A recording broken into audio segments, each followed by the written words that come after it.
"You're not walking me down the aisle. My stepdad is," my daughter said at rehearsal dinner. I had secretly paid the entire $67,000 wedding, every vendor, every deposit, in my name. I smiled. Kissed her cheek, drove home, called each vendor before midnight. Cancel everything. The wedding was in 9 hours. When the florist didn't show up, and then the caterer called the bride, the rehearsal dinner was at a place called Carmine's on Federal Hill in Providence, Rhode Island. Round tables with white linen. Candles in glass votives. About 40 people arranged around a room that smelled like garlic and fresh bread and somebody's expensive perfume. I was sitting at the far end of the main table in a sport coat I had ironed myself that morning. The one my late mother had picked out for me at a Macy's in Warwick back in 2014. It still fit. That felt like the only thing going right.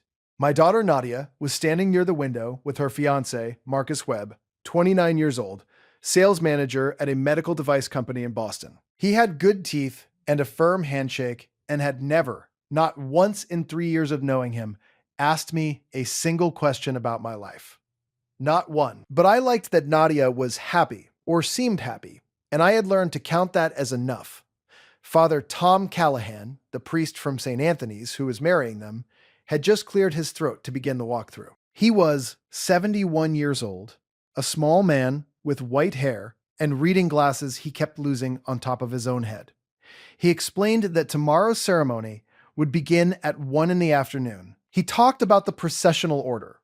He explained who would stand, where, and when. Then he got to the part I had been waiting for all my life, without knowing it. Now, Father Tom said, consulting his notepad, "The bride will be escorted down the aisle by Derek," Nadia said. Clearly, easily, without looking at me. The name landed in my chest like a stone dropped into still water. Derek Kwan was 44 years old. He had been married to my ex-wife Renata for 6 years. He coached youth soccer on weekends and drove a 2022 Audi Q5 in slate gray. He had entered Nadia's life when she was 19 years old, which is old enough to know the difference between a stepfather and a father, which is what I am, what I have always been. I smiled. I did not flinch. I am Homer Voss. I am 51 years old, and I have been solving problems that nobody else can see for 23 years as a cybersecurity specialist, which means I have spent my career keeping calm when everything around me is on fire. I smiled and I kissed my daughter's cheek when the dinner wound down, and I told her she looked beautiful, which was true. And then I drove home alone to my apartment in Cranston. But before I tell you what I did next, I need to tell you something about the $67,000. I grew up in Woonsocket, Rhode Island, about 20 miles north of Providence on Route 146, in a 3-bedroom house on Cato Street that my parents rented from the same landlord for 27 years. My father, Gerald Voss, worked the floor at the textile mill in town until the mill closed in 1993 and took his purpose with it. After that, he drove a bread delivery truck for a company out of Attleboro, Massachusetts, 5 days a week, 340 miles a day. He never complained. He came home smelling like rye and white sandwich bread, and he sat in the same chair every night, and he watched the news, and sometimes he looked at me across the table and said the same thing he had been saying my whole life. "Homer," he would say, "you do the work that's in front of you. You don't wait for someone to notice." I carried that with me. I carried it through 2 years at Community College of Rhode Island, and then 3 years of self-study and certifications. Certified Information Systems Security Professional, CompTIA Security Plus, Certified Ethical Hacker. I built a career from scratch, from nothing, from night courses and YouTube tutorials and library books. By the time I was 35 years old, I was making $94,000 a year as a senior analyst for a defense contractor in North Kingstown. By 40, I was making $128,000. By 47, I went independent consulting and billed $420 an hour. I built that with my hands and my years and my father's voice in my head. Renata and I married when I was 26 and she was 24. Nadia was born in 1999 when I was 24 years old. We were happy for a while in the way that young people are happy, which is to say we were busy enough that we mistook motion for contentment. By the time Nadia was in middle school, Renata and I had grown into two different people who were polite to each other in the kitchen. We divorced in 2013. It was mutual and quiet and mostly without malice. The hard part was not the marriage ending. The hard part was watching Nadia fold herself into a new family while I drove to an empty apartment every other weekend. I did not make a scene. I do not make scenes. I showed up for every school play, every lacrosse game, every parent-teacher conference. I paid child support and then some. I fixed Renata's furnace when it went out in January because Nadia was still there, and I did not want my daughter to be cold. I replaced the tires on Nadia's first car. I co-signed her student loans. I showed up. What I did not do was make sure she knew. I thought the doing was enough. My father raised me to believe that the work speaks, that you don't stand in the middle of the room announcing what you've carried. I think that was where I went wrong. When Marcus proposed to Nadia in October of 2023, she called me first. That mattered. She was crying, the good kind of crying, the overwhelmed, joyful kind. And she said, "Daddy, he proposed at the vineyard in Tiverton." And I said yes. I sat down right where I was standing. I said yes, she said again. And she laughed. I told her I was happy for her. I meant it completely. 3 weeks later, she came to my apartment in Cranston with a spreadsheet on her laptop and a face that was trying to manage two expressions at once, excited and already apologetic. The wedding she and Marcus wanted was a real one, not a backyard affair. St. Anthony's for the ceremony, and then the Biltmore Hotel in Providence for the reception. Tables for 120 guests. A florist named Claudette Mercer, who did arrangements for people who owned boats. A caterer named Brennan and Sons, out of East Greenwich. A photographer, a videographer, a DJ. A cake from a bakery in Newport that had a 3-month waiting list. The total, as best as Nadia had estimated it, was $62,000. She said it with her eyes already braced. She said Marcus's parents could contribute $20,000, and she and Marcus had saved $11,000, and that left a gap of about $31,000 that she did not know how to close. I looked at the spreadsheet. I thought about my father and his bread truck. I said, "I'll cover it." She blinked. "Dad, I'll cover all of it," I said. "The full amount. Whatever it costs." She started to cry again, and she hugged me.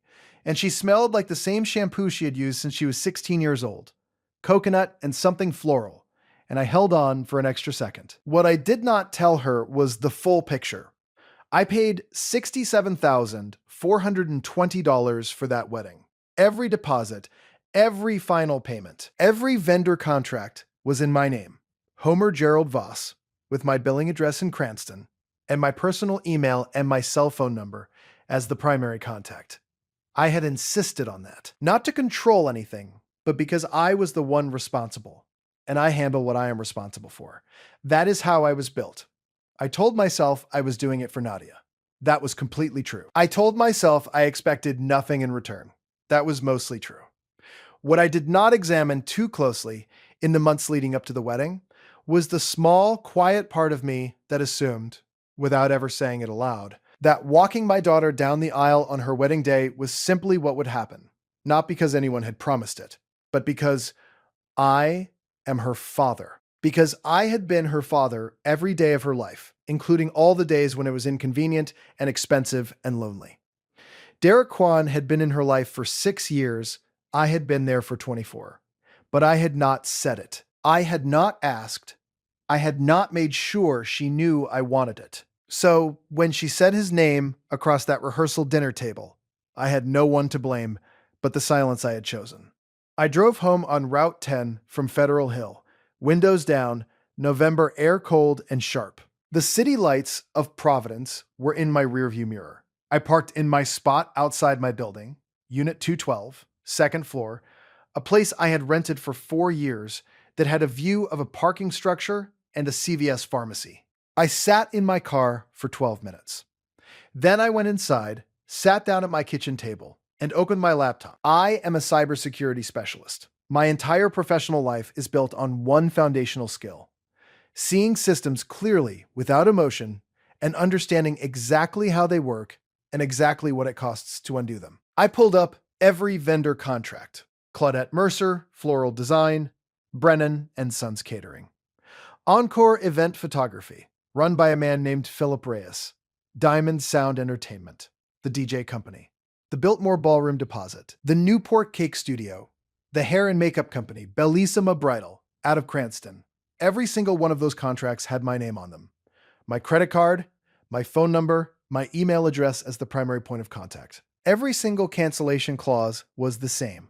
Written cancellation received by the vendor more than 9 hours before the event window constituted a full refund on any remaining unpaid balance, with deposits forfeited in most cases, but services fully canceled. The wedding was scheduled to begin at 1 in the afternoon on Saturday, November the 15th, 2024.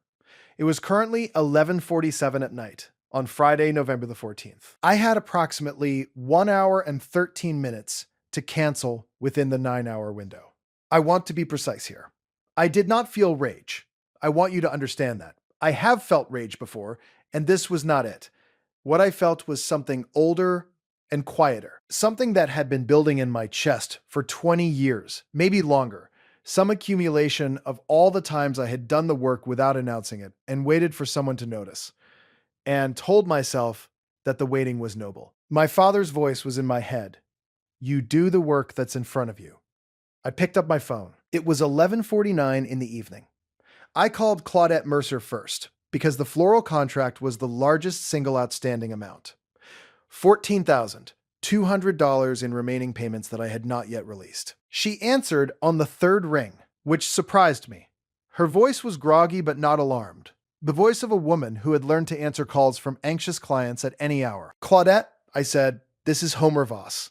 I'm calling to cancel the web wedding order for tomorrow.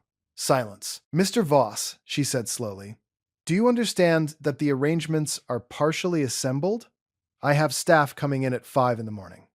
I understand, I said. I'm sorry for what that means for your team. I will honor whatever forfeiture the contract specifies, but I need to cancel the service. In writing, right now, by email, to confirm. Another silence. All right, she said. Her voice was careful and professional, the voice of a woman who had seen things. I'll send you a cancellation confirmation within 15 minutes. Thank you, I said. I called Brennan and Sons next. The catering contract had a weekend emergency line. A man named Gary Brennan, who I had met exactly once during the tasting back in August, answered and listened to me without interrupting. He asked me once if I was sure. I said I was. He said he would send written confirmation of cancellation and that the deposit of $8,000 was forfeited per the contract terms. I know, I said. Thank you, Gary. I called Philip Reyes at Encore Event Photography. His voicemail picked up. I left a clear, detailed message stating my name, the event name, the date, the time, and my cancellation request.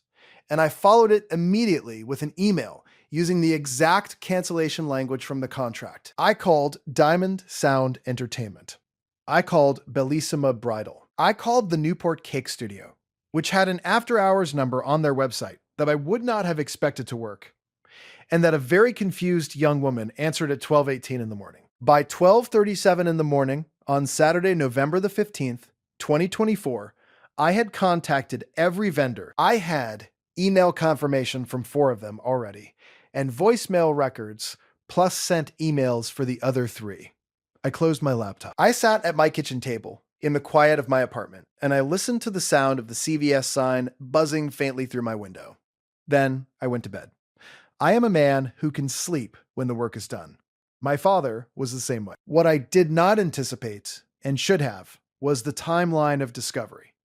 At 7:22 in the morning, Nadia called me. I was already awake, dressed, drinking coffee I had made in the same 12-year-old Mr. Coffee machine I had owned since I lived with Renata.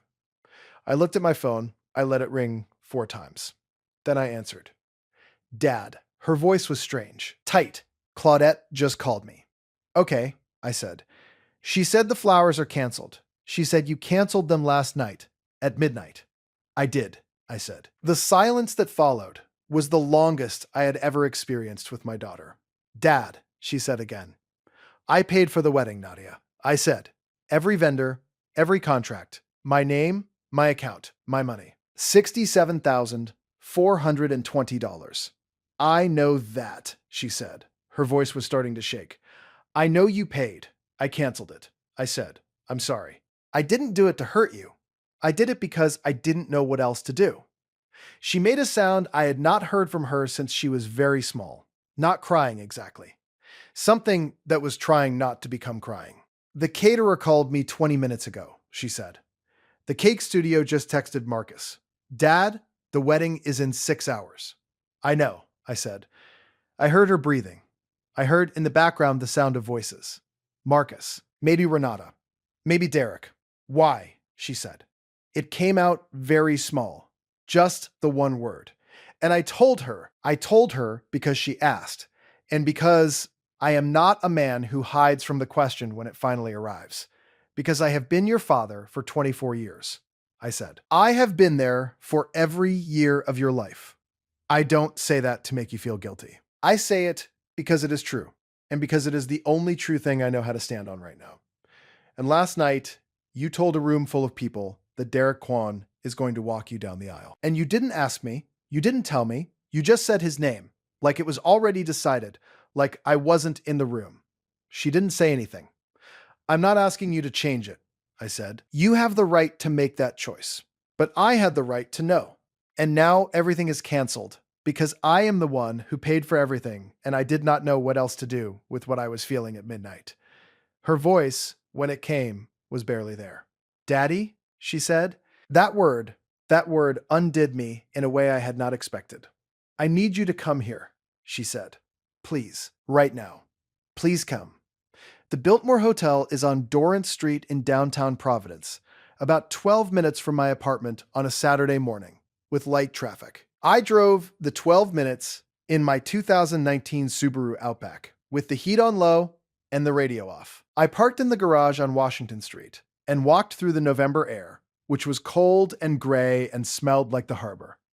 Nadia was in the bridal suite on the 8th floor with her 3 bridesmaids. Her college roommate, Simone Ashford, her cousin, Britt Petrov, and her best friend since 7th grade, a woman named Gwen Talley who worked as a pediatric nurse in Pawtucket. All 3 of them looked at me when I walked in with the particular expression of women who have been briefed and are waiting to see what happens next.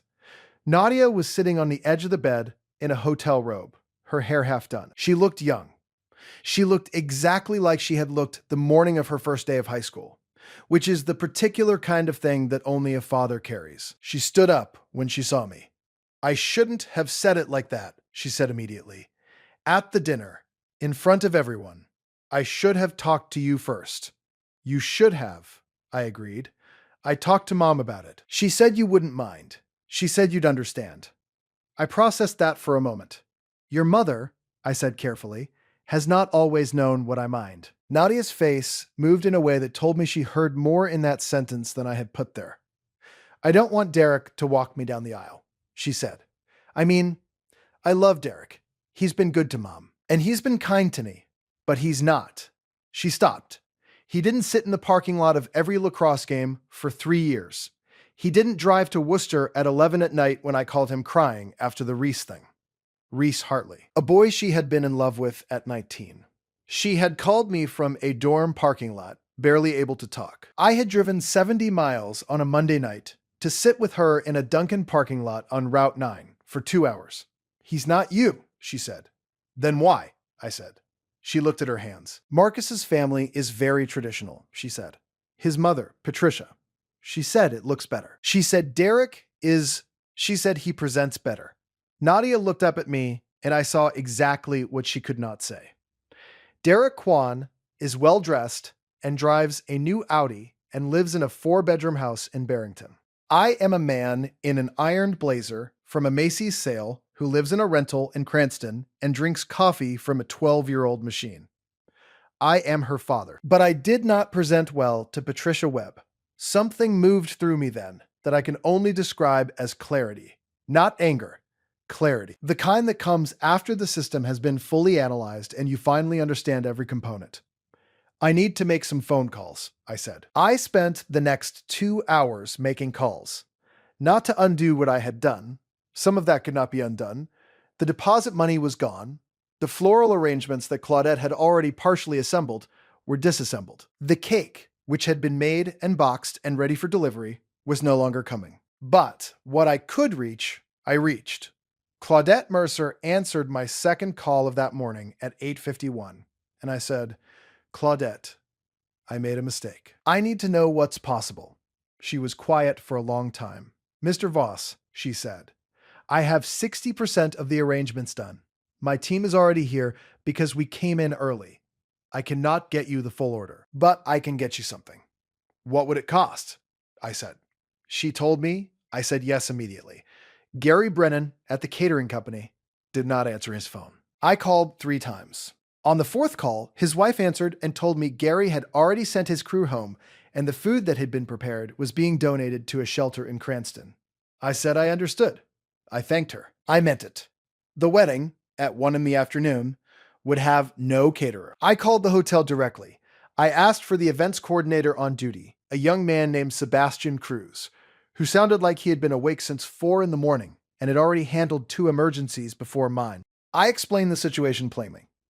I said we had 120 guests arriving at 6 in the evening for a reception, with no catering contract. Sebastian was quiet. Then he said, "How much flexibility do you have on budget?" I said, "What can you do in 5 hours? The Biltmore Hotel in Providence has a full kitchen." Sebastian Cruz made 4 phone calls of his own. By 11:15 in the morning, he called me back and told me he could do a full buffet service for 120 guests, heavy appetizers and a carving station, and 2 hot entrees for $9,800. Payable by card on the spot. I gave him my card number over the phone. There was no wedding cake. The florist arrived at 12:15 with what Claudette had described as a reduced arrangement, which turned out to be about 40% of what had been ordered, but assembled with the particular skill of a woman who has been doing this for 30 years. It was beautiful, more restrained than the original plan, more honest somehow. Philip Reyes, the photographer, had received my voicemail and email, but had checked neither until 7 in the morning when he was already in his car driving to Providence. He called me at 7:40. I told him what had happened. He was quiet for a moment, and then he said something I did not expect. "My father walked me down the aisle at my wedding," he said. "I didn't have a choice in that matter. I would have done it differently if I could have. Come get your daughter, Mr. Voss. I'll be there." He was there at 12:45. He photographed everything. At 12:50 in the afternoon, I knocked on the door of the bridal suite. Gwen Talley opened it. Behind her, Nadia was standing in her dress, white, simple. She had chosen something without a long train, something she could move in. She looked like herself. She saw me and she said, "Is it handled?" "Some of it," I said. "There's no cake, and the food situation is different than you planned, but the hotel is covering it and it will be fine." She nodded once. "I called Derek this morning," she said. "I told him I made a mistake and I apologized. He was gracious about it. He's a decent man." "He is," I said. "He told me something," she said. "He said he assumed you'd asked me to consider him. That Mom had suggested it, but he thought you knew. He said if he'd known you didn't know, he would have said no." "I thought about that. I believe that," I said. Nadia looked at me. She was 24 years old.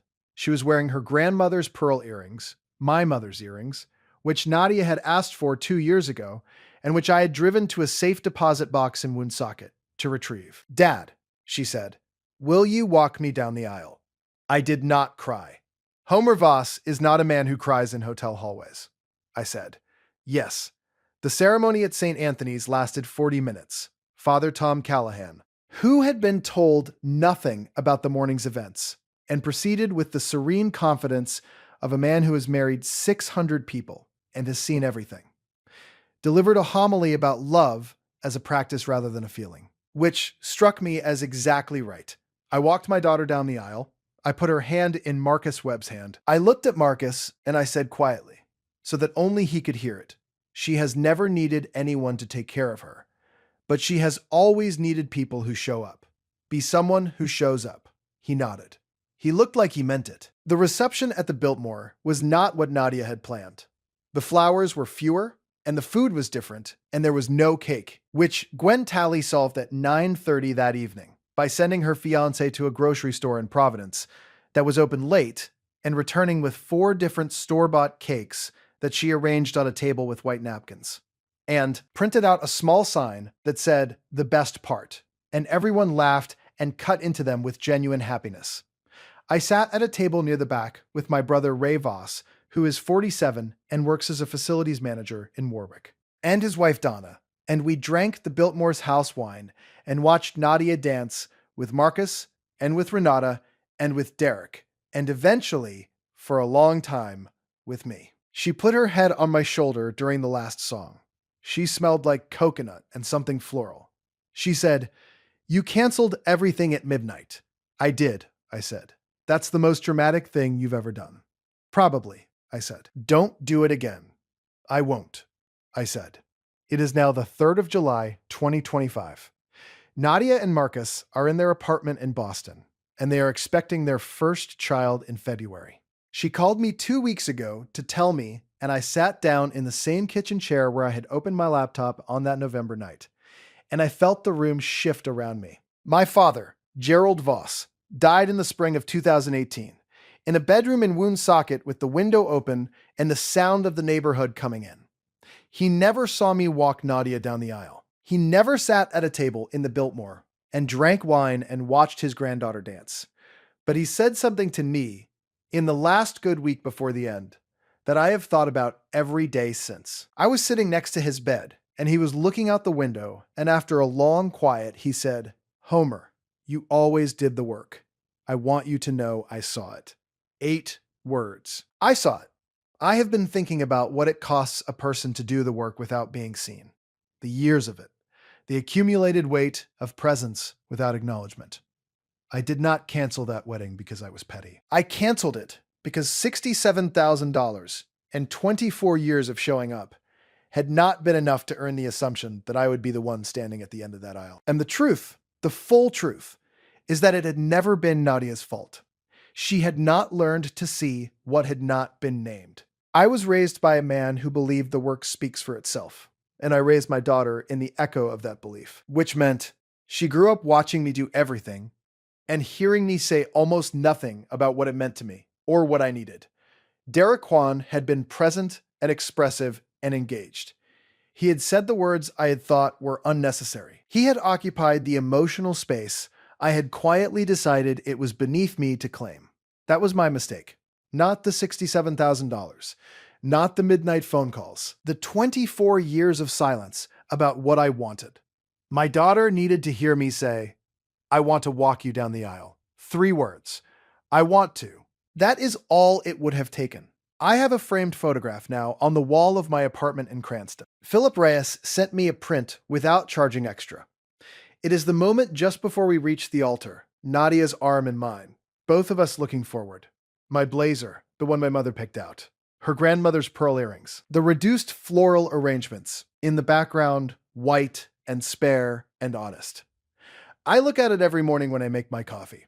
I look at it and I think about all the things I never said out loud because I believed the doing was enough. And I think about my father saying I saw it, and how much it meant, and how long I waited to hear it, and how I almost passed that same silence down to my daughter like an inheritance neither of us asked for. Now I want to ask you something. Is there someone in your life who has been doing the work quietly, who has been showing up without announcement, who has been paying the bill that nobody sees? And have you told them plainly with words that you see it? And deeper than that, what have you been waiting for someone to notice about you that you have never said out loud? What have you done in silence that deserved to be spoken? What would it change if you said it first?